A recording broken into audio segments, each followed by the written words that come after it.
Hey everybody, welcome back. Got another video for you. Was off yesterday, off today. Over the weekend it was my mom's birthday. She turned 70, so if you feel like it, wish her a happy birthday in the comment section. That would cheer her up. She's doing pretty good today. We left early this morning, went clear up to Mansfield, Missouri. My mom's always been a fan of the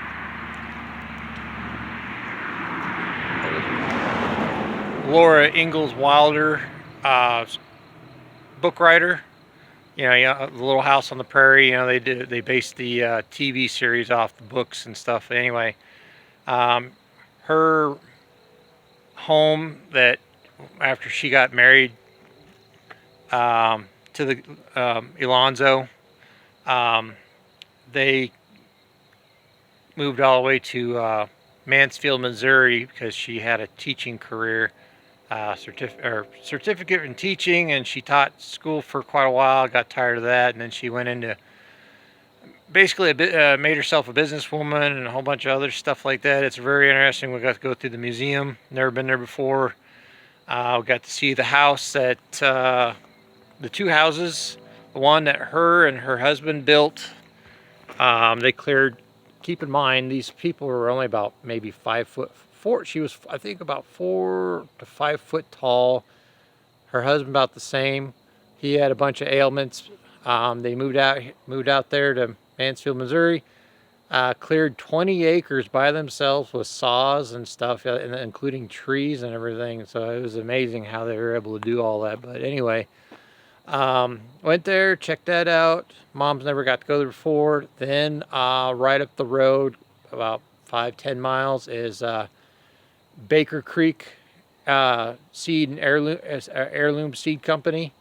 You might have seen those advertised on Facebook or something like that, or just seen posts for it for hard to find heirloom seeds, all kinds of vegetables all over around the world, fruits and flowers and whatnot. Anyway, took her up there. I've never been there. She's never got to go there. She went, so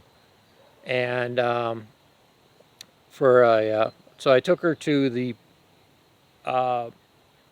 Laura Ingalls Wilder homestead, part of her birthday present, and then she got about $40-some worth of variety of seeds and stuff for like fruits and vegetables and flowers that she's been seeing in the catalogs. So got her that for her birthday, and then about, I don't know, say noon, 12:30 noon, we came back from there to Springfield, stopped at Costco, got a bunch of stuff because we got a membership, bought in bulk, fill up the freezer, a lot cheaper than Walmart Supercenter. But anyway, then came back, had enough time to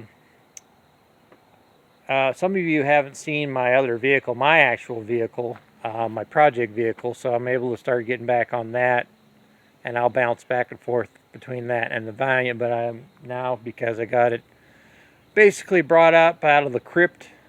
It's been in its slumber for quite a while. Figured I'd show you my 1965 two-door post Dodge Dart. It was clear back in there underneath the pop-up canopy, the 10x10, for quite a long time. Like I said, it's been in its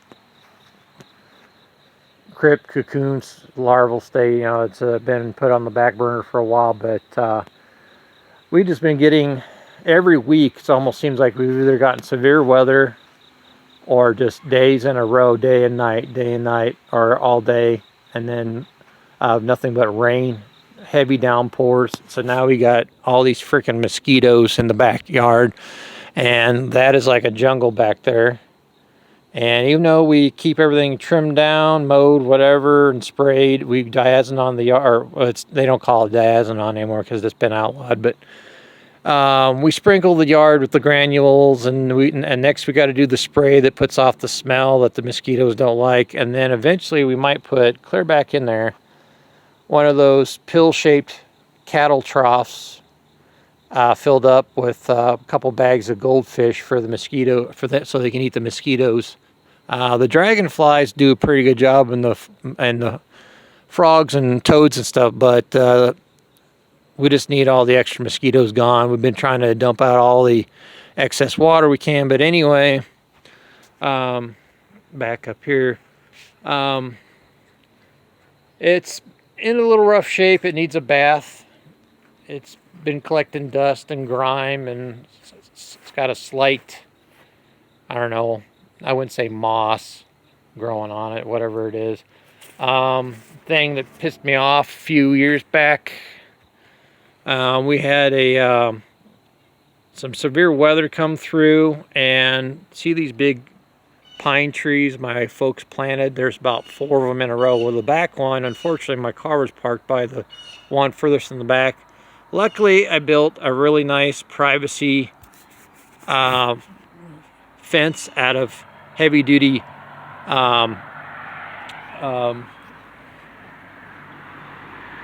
pallets, and I don't want to get too far over by them bushes because there's mosquitoes over there too. So if I stay out here in the open, over here more towards the driveway, they don't attack me. Anyway, the top half of the tree, we don't know if it's due because of the winter before, and it caused a crack in the trunk of the tree, if the tree had some type of disease or whatever. The top part come crashing down, and luckily most of the fence and its own heavy-duty branches took most of the fall, but one of the branches came over and dimpled up the top of my hood, or not my hood, but my roof, which I'll be able to fix. One of the limbs come over, but shattered and busted out my windshield, and then it left a dimple in the hood, so I got to deal with that. This car already had a couple cancer spots, so I got to redo this. There's a slight bow right here. I think once I start heating this up and working this out, I'm going to cut out this reinforced panel plate of metal in here to get to this sheet metal. Start heating these creases up, working them out, since I got auto body experience. And I think what it might have done too is with that glass and the weight and the pressure, I think it pushed against this panel just enough to push the panel up just a hair, enough to where when you open up the hood, it barely catches.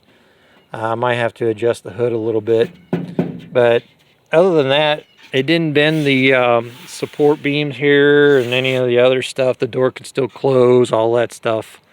But yeah, it needs a bath first, and then I'm going to get started on it. A lot of the newbies don't know.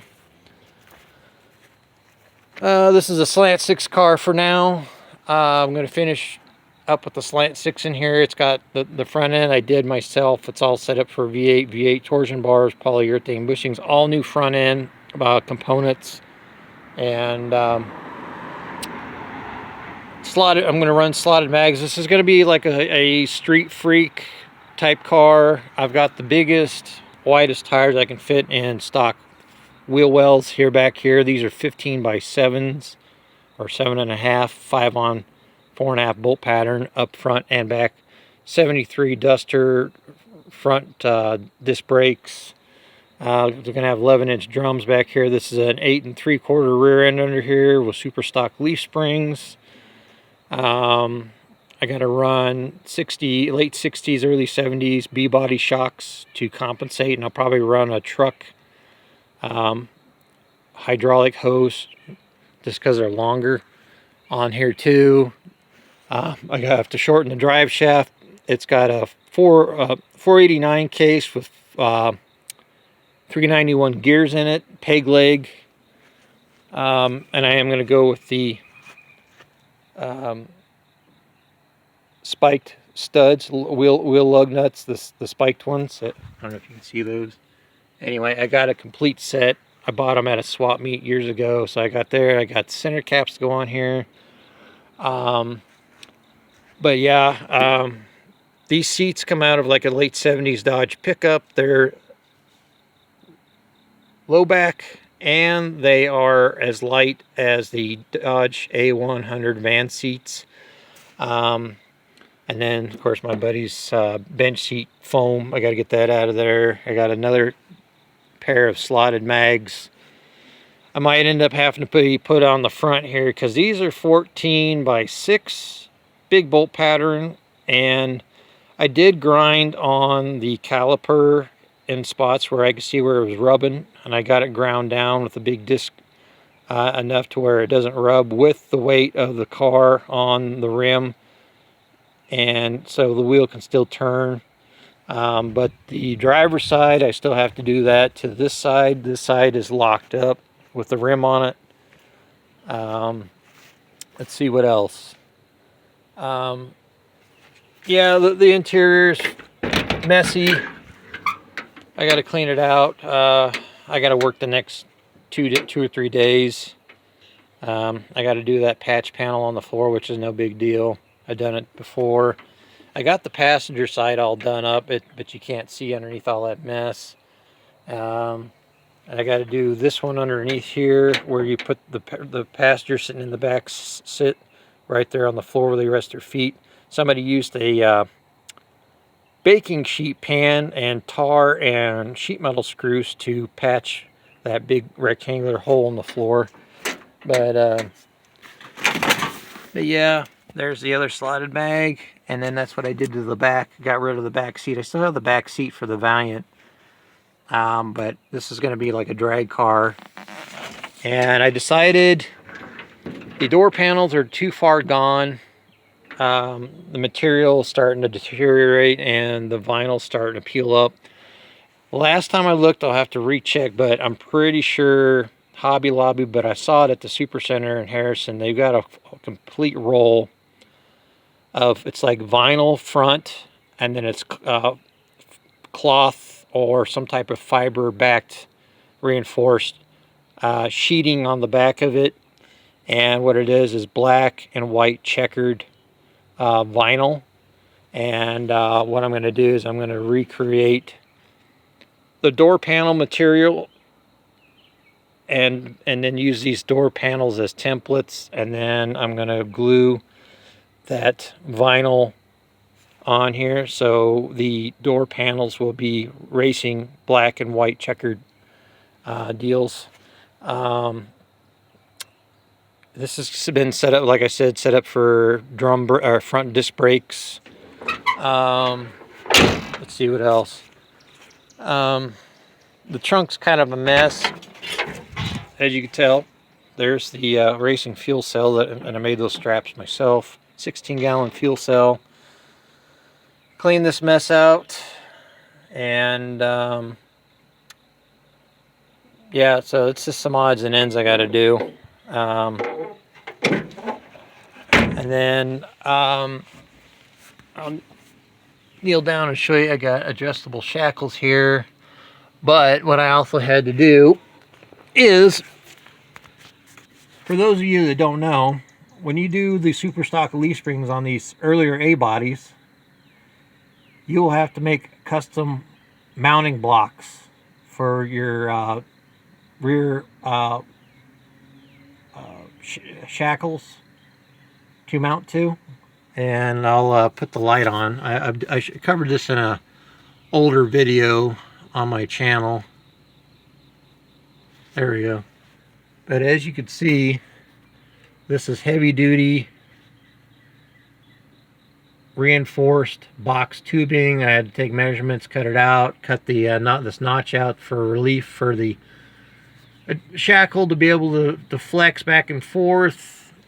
And then what I did is I drilled the holes, threaded them, ran grade A bolts and nuts on the back side.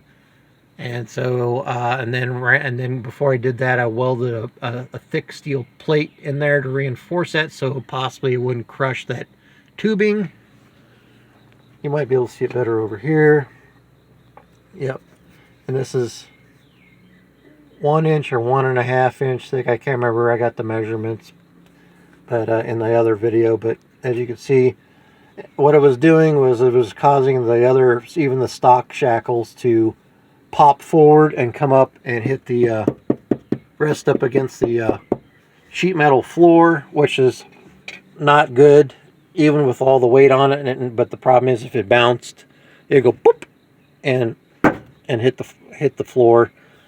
So by putting these blocks in here, it fixed the geometry. And see, there's the 8 3/4. And then, like I said, it's got to run the hydraulic line down over to here.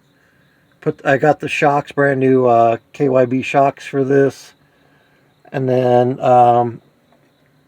just some other odds and ends I got to do. Have the drive shaft shortened. I probably already mentioned that, but anyway,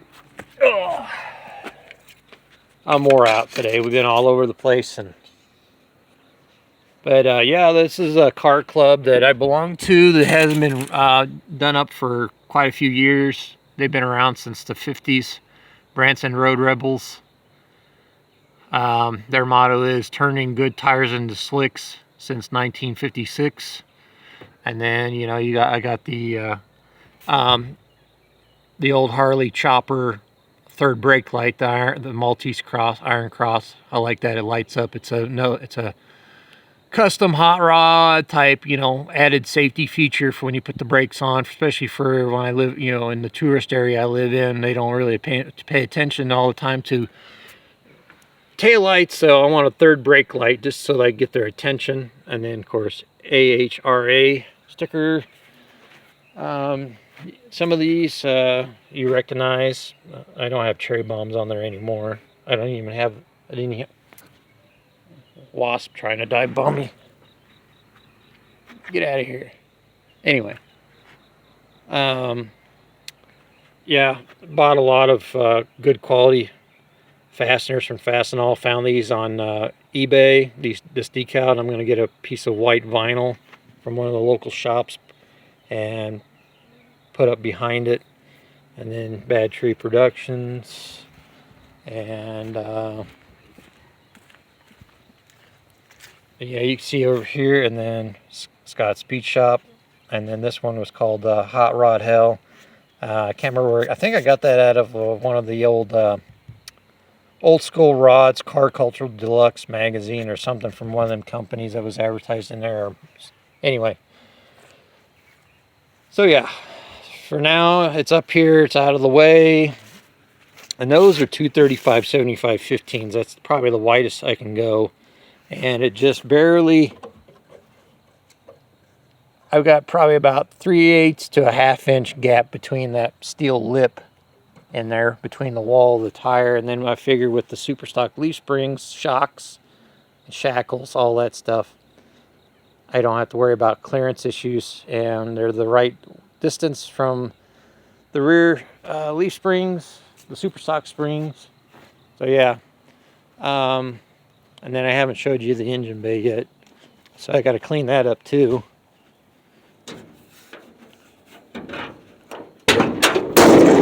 So you hear that pop? That's catching on that one spot. Yeah, got to clean it up.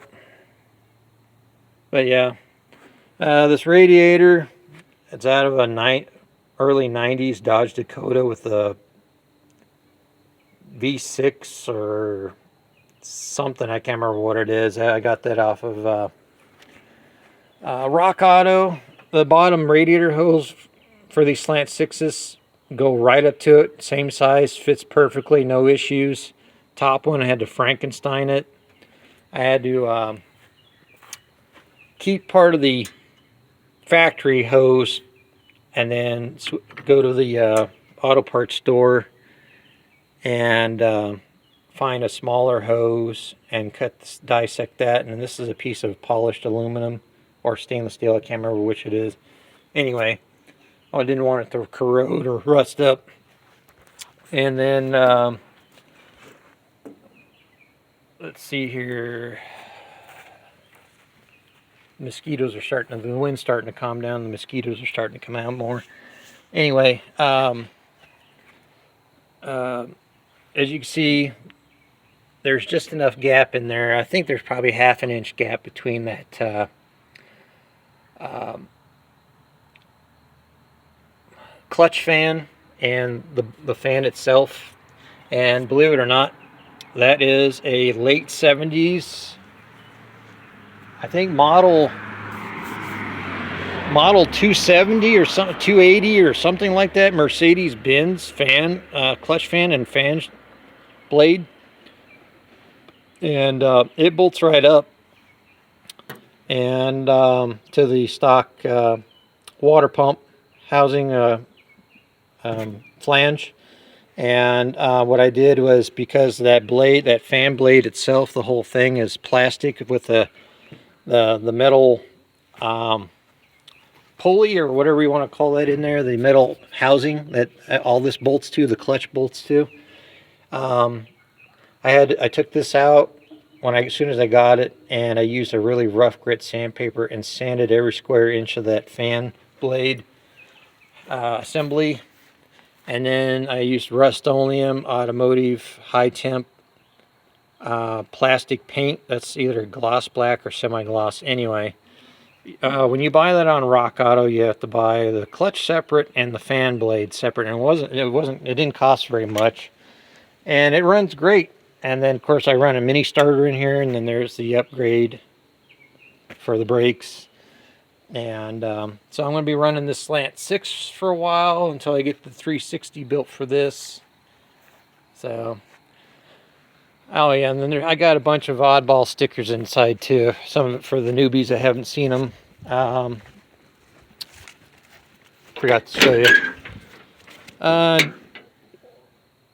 In order to be in the car shows up in Springfield, I did have to join and become a NSRA member, National Street Rod Association, to be in their parade and out at the fairgrounds and stuff like that, car show.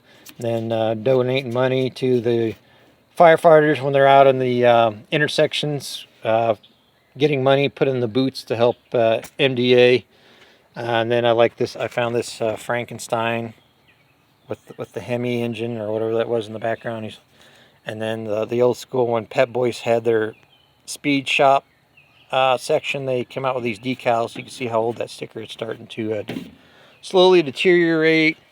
And then over here I got the car club out in New York, Dirty Devils.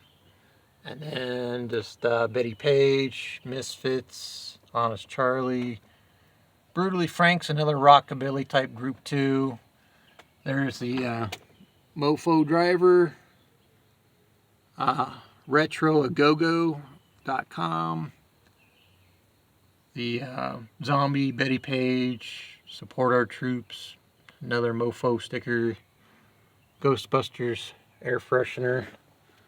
Yeah, so yeah, this is really fun driving this car when I was running. So I mean, it runs, just not quite yet until I get all the stuff put back on it, get it all cleaned up. And I put I got the aluminum 2-barrel with all the linkage and stuff off of a vehicle from a salvage yard on this, and then I started making parts for that. So anyway,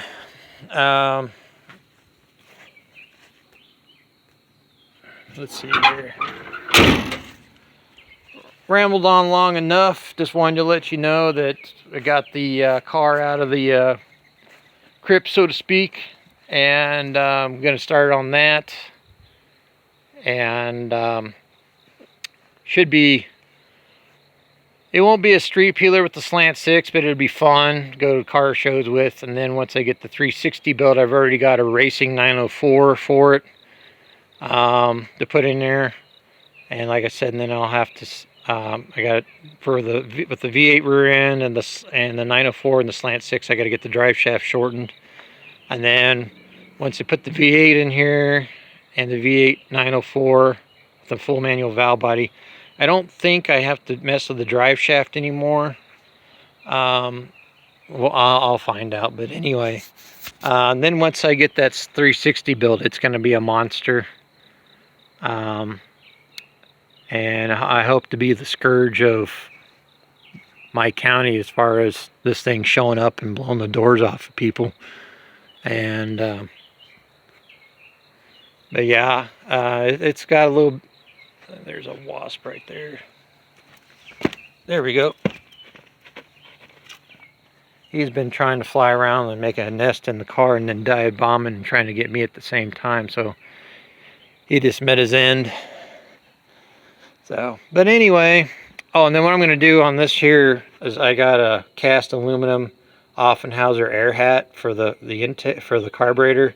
I'm going to have the welding shop weld the aluminum thick plate that I got for it, the circular plate, and then run all old school black rubber plumbing pipe fittings connectors and then have I'll figure out what I want to do. I think I'm going to come right out here and run a 10-inch air cleaner right here, Canaan air cleaner, and then have it plumbed in here.